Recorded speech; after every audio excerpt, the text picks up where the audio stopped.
नमस्कार, आप देख रहे हैं हिंदू यूनिवर्सिटी एजुकेशन और मैं आपका इस चैनल पर स्वागत करता हूं। आइए राइट टू एजुकेशन का नेक्स्ट टॉपिक लेते हैं। अध्याय 4 उत्तरदायित्व। अध्याय 4 सेक्शन 12 से सेक्शन 28 तक है और इसमें विभिन्न संस्थाओं के उत्तरदायित्व दिए गए हैं। विद्यालय के उत्तरदायित्व क्या है और शिक्षकों के उत्तरदायित्व क्या है, इनके साथ ही समुचित सरकार का उत्तरदायित्व क्या है, ये भी इसमें दिया गया है। हम इनकी धाराओं को अलग अलग समझते हैं। सबसे पहले धारा 12 और 13 लेता हूँ। धारा 12 निःशुल्क और अनिवार्य शिक्षा के लिए विद्यालय के उत्तरदायित्व की सीमा। इस अधिनियम का जो उद्देश्य है बालकों को निःशुल्क शिक्षा देना और अनिवार्य शिक्षा देना। और अनिवार्य शिक्षा देने के लिए यदि आर्थिक समस्याएं आती है तो ऐसे बालकों को निःशुल्क शिक्षा दी जाए, यह इस अधिनियम की मंशा है। और इसी मंशा के पूरा किए जाने के लिए विद्यालय को यह उत्तरदायित्व दिया गया है कि वह अनिवार्य रूप से 14 वर्ष तक के बालकों को प्रारंभिक शिक्षा उपलब्ध कराए और आर्थिक समस्या हो ऐसे बालकों को तो उनको निःशुल्क शिक्षा उपलब्ध कराए। और इस प्रकार यदि कोई प्राइवेट स्कूल निःशुल्क शिक्षा उपलब्ध कराता है तो ऐसे विद्यालय को ऐसे बालकों की फीस की प्रतिपूर्ति के लिए सरकार का उत्तरदायित्व होगा और सरकार उसका भरण पोषण करेगी। धारा 12 में विद्यालय का उत्तरदायित्व बताया गया है कि विद्यालय प्रारंभिक शिक्षा निःशुल्क और अनिवार्य रूप से प्रदान करेगा। दूसरी बात इसमें एक कही गई है कि 25% आरक्षण देय होगा ऐसे बालकों को जो कि अलापित समूह में आते हैं और जो कि दुर्बल वर्ग समूह में आते हैं। इनको 25% आरक्षण का कोटा दिया जाएगा। इस अधिनियम की परिभाषाओं में धारा 2 की धारा ड में विद्यालय की परिभाषा दी गई है और विद्यालय को 4 कैटेगरियों में बांटा गया है, जिनमें प्रथम है सरकारी स्कूल, दूसरा है एडेड स्कूल। एडेड स्कूल वो होता है जो कि अनुदान प्राप्त स्कूल है, जो कि सरकार से अनुदान प्राप्त करते हैं। और तीसरा वो स्कूल है जो कि विशेष श्रेणी के स्कूल है। विशेष श्रेणी के स्कूल भी होते हैं जैसे कि केंद्रीय विद्यालय, जैसे कि सैनिक स्कूल, जैसे कि नवोदय विद्यालय, जैसे कि मॉडल स्कूल। इस तरह के जो विद्यालय है ये विशेष स्कूलों की श्रेणी में आते हैं। और चौथा जो है वो है प्राइवेट स्कूल, जिनको सरकार से अनुदान नहीं मिलता है। तो धारा 12 में 3 फैक्ट्स बताए गए हैं कि एक तो विद्यालय शिक्षा प्रदान करेंगे, दूसरा 25% अलापित समूह और दुर्बल वर्ग के बालकों को रिजर्वेशन देंगे, और तीसरा इस प्रकार के बालकों पर जो खर्चा होगा उसकी प्रतिपूर्ति सरकार द्वारा की जाएगी। सरकार उसका भरण पोषण करेगी। धारा 13 जो है उसमें प्रवेश के लिए किसी प्रति व्यक्ति फीस और अनुवीक्षण प्रक्रिया का न होना वर्णन किया गया है, बताया गया है। एक तो प्रति व्यक्ति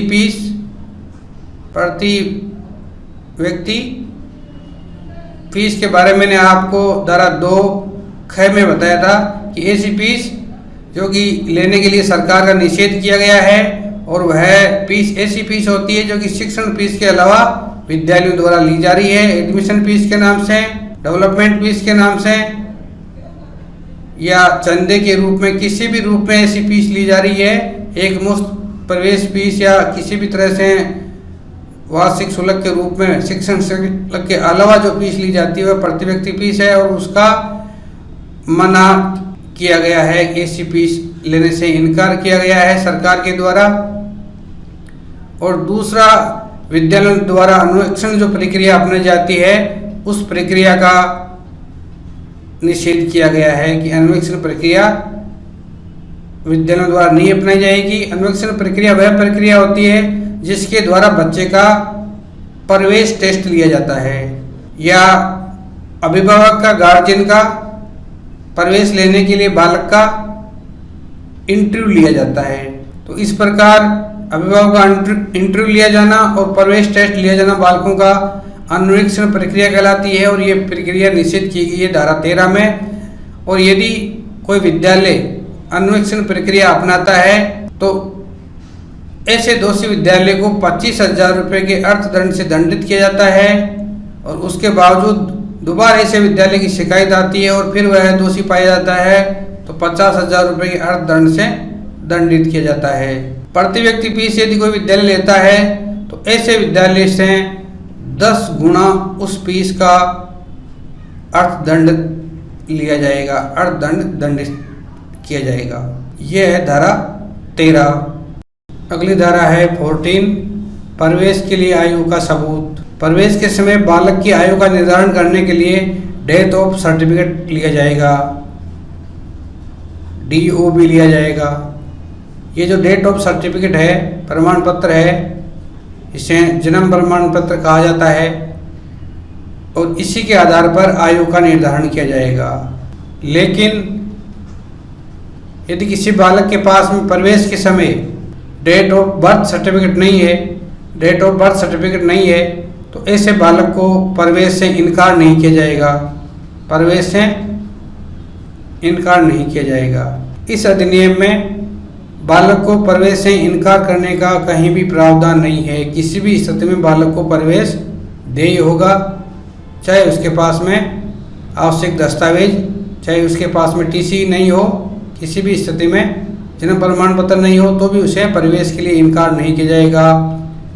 और धारा 14 में यही कहा गया है, धारा 14 में यही कहा गया है कि डेट ऑफ बर्थ सर्टिफिकेट लिया जाएगा और उसी के आधार पर उसकी आयु का निर्धारण किया जाएगा। लेकिन डेट ऑफ बर्थ सर्टिफिकेट नहीं है तो प्रवेश से इनकार नहीं किया जाएगा, प्रवेश से इनकार नहीं किया जाएगा। सेक्शन 15 जो है, धारा 15 जो है, उसमें प्रवेश से इनकार करने के लिए मना किया गया है कि प्रवेश से इनकार नहीं किया जाएगा। बालकों को प्रवेश जो शिक्षा वर्ष है, जो शैक्षणिक वर्ष है, उस वर्ष के प्रारंभ में, शुरू में बालकों को प्रवेश दिया जाएगा। लेकिन यदि कोई बालक शुरू में प्रवेश नहीं ले पाता है तो स्कूल में प्रवेश सत्र के मध्य में भी कभी भी प्रवेश लिया जा सकता है और प्रवेश के लिए विद्यालय मना नहीं कर सकता। और ऐसा बालक जो सत्र के मध्य में कभी भी प्रवेश लेता है तो उसका जो अध्ययन कम रहा है वह अध्ययन उसका पूरा करवाया जाएगा विद्यालय के द्वारा। यह प्रावधान धारा 15 में है। तो धारा 14 और 15 विशेष रूप से प्रवेश के संबंध में कहती है, प्रवेश लेते समय बालक के पास में जन्म प्रमाण पत्र नहीं है या बालक ने सही समय प्रवेश नहीं लिया है तो भी उसे प्रवेश दिया जाएगा, प्रवेश से इनकार नहीं किया जाएगा। अध्याय 4 उत्तरदायित्व का जो नेक्स्ट सेक्शन है, धारा 16 रोकने और निष्कासन का प्रतिषेध करती है, निषेध करती है। रोकने का निषेध और निष्कासन का निषेध, दोनों चीज़ों का निषेध प्रतिषेध इस धारा में किया गया है। रोकने का मतलब है बालक को कक्षा में नहीं रोका जाएगा, कक्षा में रोकने का मतलब है बालक को फेल नहीं किया जाएगा, उसे हर वर्ष अगली कक्षा में बिठाया जाएगा, अगली कक्षा के लिए उत्तीर्ण किया जाएगा, ये धारा 16 कहती है। और बालक को किसी भी स्थिति में विद्यालय से निष्कासन नहीं किया जाएगा बालक का,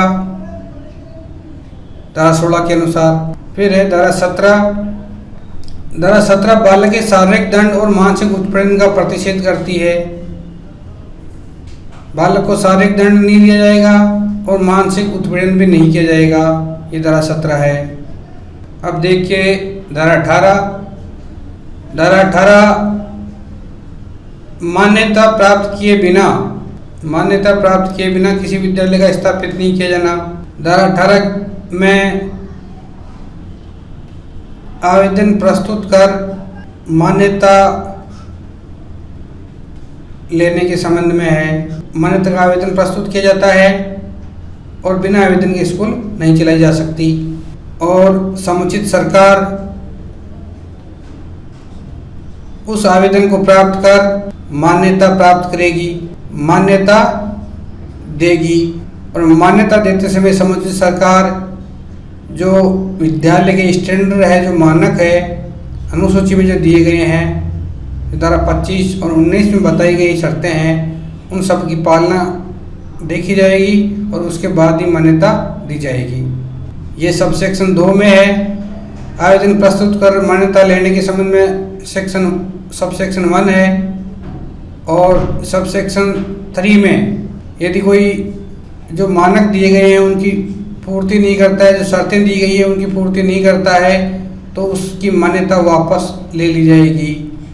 मान्यता वापस लेने का प्रावधान है, मान्यता वापस लेना सब सेक्शन 3 में। और सेक्शन जो 4 है, सब सेक्शन जो 4 है, उसमें ऐसा विद्यालय जिसको मान्यता नहीं मिली है, मान्यता वापस ले ली गई है, वह विद्यालय नहीं चलाएगा, विद्यालय चलाने का कार्य नहीं करेगा। यदि ऐसा करता है तो सब सेक्शन 5 में दंड का प्रावधान है, और वह दंड है 1 लाख रुपए। 1 लाख रुपए अर्थदंड से दंडित किया जाएगा इस व्यक्ति को जो बिना मान्यता स्कूल चलाता है, और उसके बावजूद वह चलान जारी रखता है तो प्रतिदंड 10,000 रुपये का अर्थदंड लगाया जाएगा। ये धारा 18 में बताया गया है।